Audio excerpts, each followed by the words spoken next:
Hey, MacDowin here. Today we are reviewing the 6.5-inch JEROME-092 action figure from the Halo Spartan Collection. I found this at Target for $19.99, and I gotta say, he looks pretty good. He really looks neat. Let's flip around to the back side of the box. Up near the top is the accessory list. Down near the bottom is the cross sale, and I am still looking for a meal. I haven't found this figure yet. Hopefully soon. And for those who want to see the barcode, here it is. Let's get this figure out of the box and take a look at him. If you are new to the channel, welcome, and please subscribe so you'll be notified of future videos. If you want to help the channel out and you play Fortnite, please feel free to add my creator code to your Epic account. It's MacDowin. Best I can tell, his first appearance was Halo Wars, but you all fill me in on this character. Is that correct or is that not correct? I'm still far from being an expert on Halo. Anyway, let's take a look at the accessories and then the figure. He comes with what the package refers to as an M90 Shotgun. This is a really cool looking gun. I like the design and the look of it. Light gray and dark. We'll flip this around. The hole on the gun is on this side, and that will attach to different pegs on the figure itself. Yeah, I really like the look of this. This is a nice looking weapon here. We also have what the package refers to as an M6G Magnum. It's a nice little handgun here. Futuristic handgun. It's got very shiny, almost silvery, not platinum, kind of a shimmer there to it. It's very neat, futuristic looking. Nice. He comes with two hands that are outstretched fingers that you can't really do anything with except for pose or something. You can't hold anything with them, but yeah, nice. He comes with two hands that are balled up in a fist. Again, you can't do anything with them. You can't put weapons or accessories in there. They're just a fist, so you can do fist motions. And the final hand that he comes with is the two-finger point hand. You can't really hold anything with it. You probably kind of put something there, but this hand isn't meant to hold. These hands are meant to hold. All five of these hands do have a hinge there, so you can move them back and forth. Some are horizontal, some are vertical. So yeah, pretty neat. I like all these different hands. It gives you a nice variety of posing the action figures. I've not read anywhere, but I'm thinking that this figure has probably about 36 points of articulation. I kind of went through and counted them all up because, yeah, like I said, there's no documentation that I've seen anywhere. This figure looks really cool. I really like the dark green look. There's some neat stripes. He's got a 92 right here over his left chest area. The weathering, the kind of silver shine on here where it looks like he's been damaged or the armor has been just worn thin and got lots of scrapes. Very cool, at least in my lights as I move them around. Very nice. This, which I can't remember what this is called. I know all you action figure experts out there know. What is this, like a vacuum paint? Or I don't remember. It's whatever it does to make this very mirrored metallic look. Very cool. This is a very nice figure. This is very cool.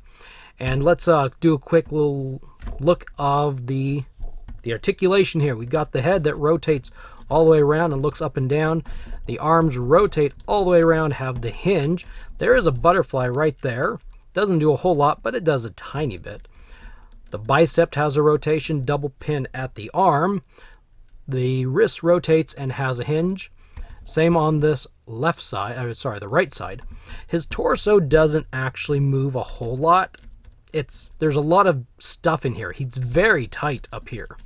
So it depends on what kind of poses and positions you want to put him in. His waist will move a very tiny bit. He can get into an actual almost sitting position. Very neat. Splits, well, these figures are not known for their splits, but they can move their legs around quite well for different varieties of posing. He's got the upper leg armor thigh cut rotation. This is a little bit different. They were kind of at a bit of a slant before. This one is straight across, so it's a different kind of rotation. Double pin at the knee. And one thing I'm noticing about both of these, I'll just kind of do this, is the lower pin, upper portion of the lower pin has stress marks already, and they came out of the box that way. So you might want to check on yours to see if that has the same thing going on there. May not be a problem at all. I'm not sure. The ankles rotate and hinge just a little bit, and then there's the toe hinge. All in all, this is a really, really nicely done figure. If I wiggle him like this, his arms aren't loose.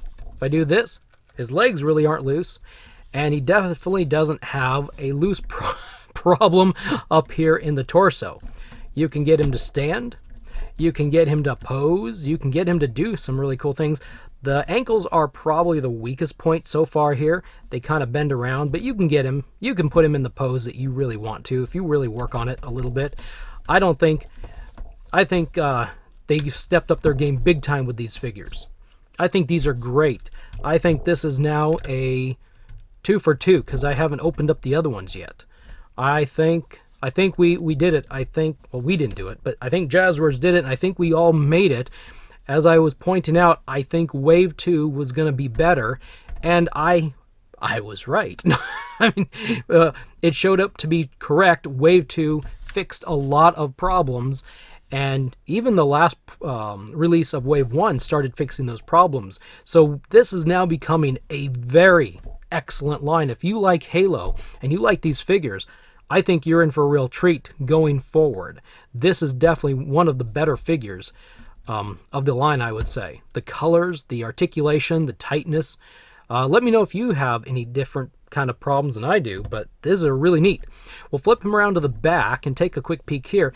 He's got a place for guns up here. It slides out. It's just a little tiny square thing.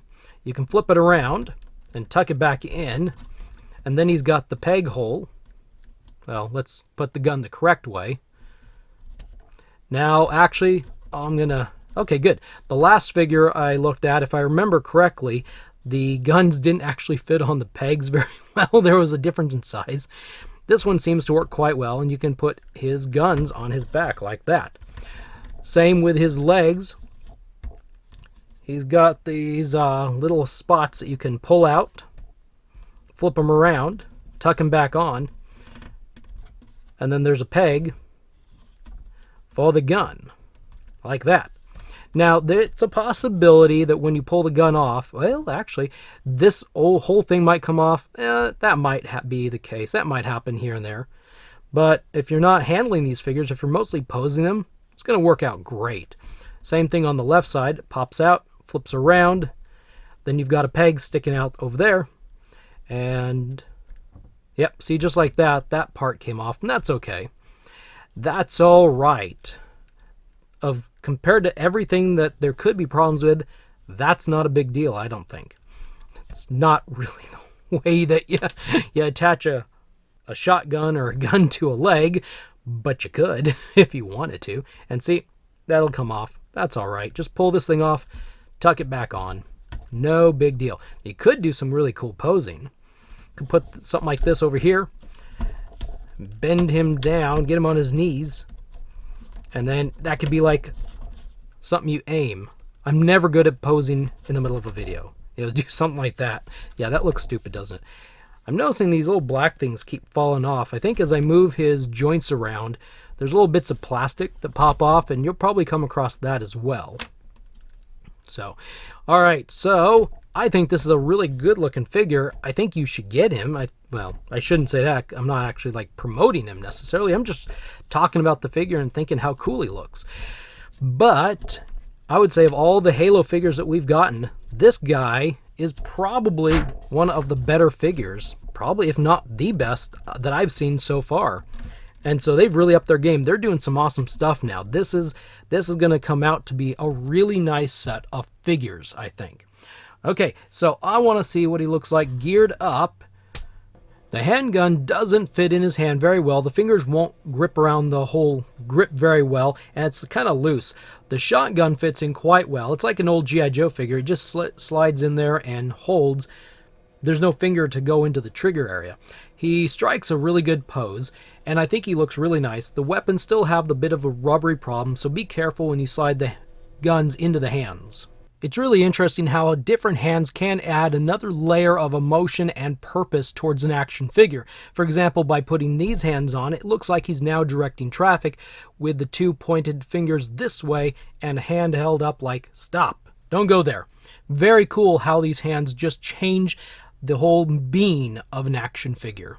It's time to compare this action figure with the sizes of other action figures. He's almost as tall as Master Chief of the same line, and he's just a little tad taller than Predator from Lannard. Here he stands next to a Star Wars Black Series figure and a Marvel Legends figure, standing next to a G.I. Joe Classified Series figure and next to a Jazwares Fortnite Legendary Series figure, and finally next to a Fortnite Brawlers figure from Jazwares and a Fortnite figure from McFarlane. Overall, I think this is a really great figure and far better than the Wave 1 figures that at least I got, and I've heard some of you got as well. This is a great figure for any Halo fan, and I think you'd be very proud and happy to display this on your wall or in your collection on a shelf somewhere. I think this would be make you very happy. So anyway, thank you for stopping by and watching. What do you think about this figure? Do you think it's a hit or a miss? Leave your thoughts in the comments section below. And on your way out, check out my recent review of the Spartan Mark V-B version 2 in the lower left corner of the screen. Thanks again, and I will see you in the next video.